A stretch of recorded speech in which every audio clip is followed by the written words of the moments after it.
श्रीमद् भागवत महापुराण प्रथम खंड षष्ठ स्कंद अथ पंचमो दशोध्याय चित्रकेतु को अंगिरा और नारद जी का उपदेश। अब हिंदी में अनुवाद।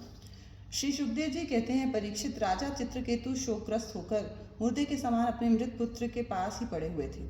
अब महर्षि अंगिरा और देवर्षि नारद उन्हें सुंदर सुंदर उक्तियों से समझाने लगे। उन्होंने कहा, राजेंद्र, जिसके लिए तुम इतना शोक कर रहे हो वह बालक इस जन्म और पहले के जन्मों में तुम्हारा कौन था? उसके तुम कौन थे और अगले जन्मों में भी उसके साथ तुम्हारा क्या संबंध रहेगा? जैसे जल के वेग से बालू के कण एक दूसरे से जुड़ते और बिछुड़ते रहते हैं, वैसे ही समय के प्रभाव में प्राणियों का भी मिलन और बिछोह होता रहता है। राजन, जैसे कुछ बीजों से दूसरे बीज उत्पन्न होते हैं और नष्ट हो जाते हैं, वैसे ही भगवान की माया से प्रेरित होकर प्राणियों से अन्य प्राणी उत्पन्न होते हैं और नष्ट हो जाते हैं। राजन, हम, तुम और हम लोगों के साथ इस जगत में जितने भी चराचर प्राणी वर्तमान हैं, वे सब अपने जन्म के पहले नहीं थे और मृत्यु के पश्चात नहीं रहेंगे।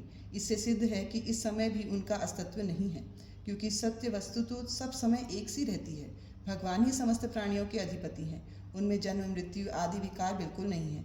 उन्हें न किसी की इच्छा और न अपेक्षा है।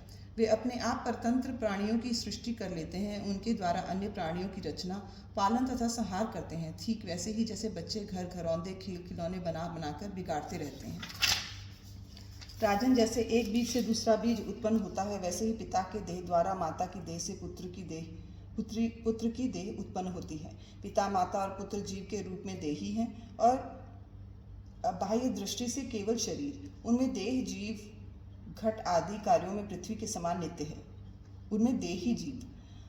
राजन, जैसे एक ही मृतिका रूप वस्तु में घटत्व आदि जाति और घट आदि व्यक्तियों का विभाग केवल कल्पना मात्र है, उसी प्रकार ये देही और देह का विभाग भी अनादि एवं अविद्या कल्पित है। श्री सुखदेव जी कहते हैं, राजन, जब महर्षि अंगिरा और देवर्षि नारद ने इस प्रकार राजा चित्रकेतु को समझाया बुझाया, तब उन्होंने कुछ धीरज धारण करके शोक से मुरझाए हुए मुख को हाथ से पोंछा और उनसे कहा। राजा चित्रकेतु बोले, आप दोनों परम ज्ञानवान और महान से भी महान जान पड़ते हैं तथा अपने को अवधूत वेश में छिपाकर यहाँ आए हैं। कृपा करके बतलाइए, आप लोग हैं कौन? मैं जानता हूँ कि बहुत से भगवान के प्यारे ब्रह्मवेत्ता मेरे जैसे विषयासक्त प्राणियों को उपदेश करने के लिए उन्मत्त का सा वेश बनाकर पृथ्वी पर स्वच्छंद विचरण करते हैं। सनत कुमार, नारद, ऋभु, अंगिरा, देवल, असित, अपांतरतम, व्यास, मार्कंडेय, गौतम, वशिष्ठ, भगवान परशुराम, कपिल देव, शुकदेव, दुर्वासा, याज्ञवल्क्य, जातु, कर्ण्य, आरुणि, रोमश, च्यवन, दत्तात्रेय, आसुरी, पतंजलि, वेदशिरा, बोध्य मुनि, पंचशिरा, हिरण्यनाभ, कौसल्य, श्रुतदेव और श्रुतध्वज, ये सब तथा दूसरे सिद्धेश्वर ऋषि मुनि ज्ञान दान करने के लिए पृथ्वी पर विचरते रहते हैं। स्वामियों, मैं विषय भोगों में फंसा हुआ मूढ़ बुद्धि ग्राम्य पशु हूँ और अज्ञान के घोर अंधकार में डूब रहा हूँ। आप लोग मुझे ज्ञान की ज्योति से प्रकाश के केंद्र में लाइए। महर्षि अंगिरा ने कहा, राजन, जिस समय तुम पुत्र के लिए बहुत लालायित थे, तब मैंने ही तुम्हें पुत्र दिया था। मैं अंगिरा हूँ। ये जो तुम्हारे सामने खड़े हैं स्वयं ब्रह्मा जी के पुत्र सर्वसमर्थ देवर्षि नारद हैं। जब हम लोगों ने देखा कि तुम पुत्र शोक के कारण बहुत ही घने अज्ञान अंधकार में डूब रहे हो, तब सोचा कि तुम भगवान के भक्त हो, शोक करने योग्य नहीं हो, अतः तुम पर अनुग्रह करने के लिए ही हम दोनों यहाँ आए हैं। राजन, सच्ची बात तो ये है कि जो भगवान और ब्राह्मणों का भक्त है, उसे किसी अवस्था में शोक नहीं करना चाहिए। जिस समय पहल मैं तुम्हारे घर आया था, उसी समय मैं तुम्हें परम ज्ञान का उपदेश देता, परंतु मैंने देखा कि तुम अभी तो तुम्हारे हृदय में पुत्र की उत्कट लालसा है, इसलिए उस समय तुम्हें ज्ञान न देकर मैंने पुत्र ही दिया। अब तुम स्वयं अनुभव कर रहे हो कि पुत्र वानों को कितना दुख होता है। यही बात स्त्री, घर, धन, विविध प्रकार के ऐश्वर्य, संपत्तियाँ, शब्द, रूप, रस आदि विषय, राज्य वैभव, पृथ्वी, राज्य, सेना, खजाना, सेवक, अमात्य, सगे संबंधी, इष्ट मित्र सबके लिए हैं, क्योंकि ये सब के सब अनित्य हैं। शूरसेन, अतएव ये सभी शोक, मोह, भय और दुख के कारण हैं। मन के खेल खिलौने हैं, सर्वथा कल्पित और मिथ्या हैं, क्योंकि ये न होने पर भी दिखाई पड़ रहे हैं।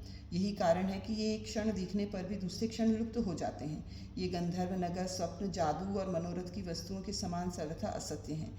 जो लोग कर्म वासनाओं में प्रेरित होकर विषयों का चिंतन करते रहते हैं, उन्हीं का मन अनेक प्रकार के कर्मों की सृष्टि करता है। जीवात्मा का यह देह, जो पंचभूत ज्ञानेंद्रिय और कर्मेंद्रियों का संघात है, जीव को विविध प्रकार के क्लेश और संताप देने वाली कही जाती है। इसलिए तुम अपने मन को विषयों में भटकने से रोककर शांत करो, स्वस्थ करो और फिर उस मन के द्वारा अपने वास्तविक स्वरूप का विचार करो तथा इस द्वैत भ्रम में नित्यत्व की बुद्धि छोड़कर परम शांति स्वरूप परमात्मा में स्थित हो जाओ। देवर्षि नारद ने कहा, राजन, तुम एकाग्र चित्त से मुझसे ये मंत्रोपनिषद ग्रहण करो।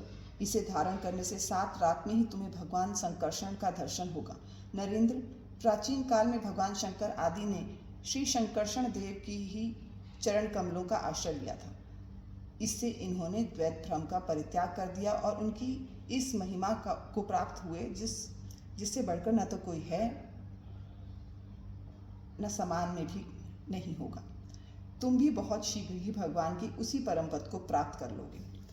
इति श्रीमद्भागवते महापुराणे पारमहंस्यां संहितायां षष्ठस्कन्धे चित्रकेतु सांत्वनं नाम 15ोऽध्यायः।